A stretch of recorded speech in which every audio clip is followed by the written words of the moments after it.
Kapin 1.5 million pesos nga kantidad sa klase-klase sa illegal nga droga ang nakuha gikan sa 17 ka individual nga nagparty sa usa ka resort. Target sa operasyon ang mismong birthday celebrant. Ani report. Gikatahapang shabu, marijuana, liquid ecstasy ug ubang matang sa party drugs. Kini ang nasakmit atol sa operasyon sa otoridad sa mga dinakpan atol sa birthday party sa usa ka resort sa Barangay Pindasan, Mabini, Davao de Oro nga mobalor ngadto sa 1.5 million pesos. Target sa operasyon mao ang 33 anyos nga si Revsan Ethelbert Elizalde nga mao say birthday celebrant.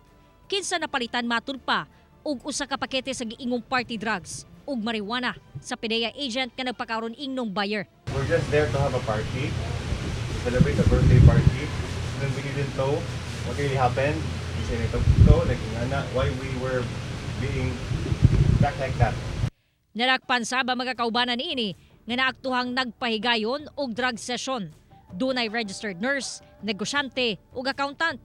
Nailhan ang mga giingong kakuntsabo nga sila si Jomark Aping, Ariel Bueno, Edel Caballero, Ronald Chuan, Fritz Dinopol, Christopher Daguman, Carlo Guerrero, Kirk Brian Chu, Tom Doblas, Bright Jordan Arquival, Mark Isip, John Lord Masong, Jesus Ragas, Eyana Olea, Giovanni Tabanaw ug Jason Viduya.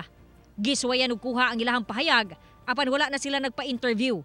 Silang tanan gikonsiderang high value target.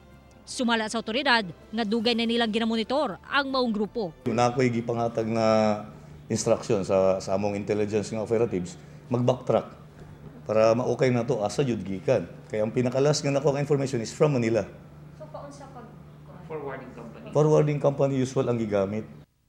Lakip sab sa imbestigahan sa otoridad nganong nakalusot ang maong mga illegal nga droga.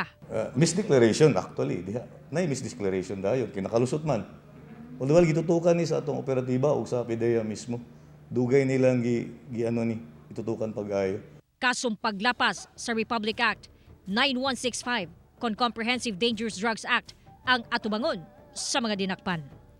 Kauban si Jojo Solarte sa kamera. Ako si John D. Esteban para sa One Mindanao.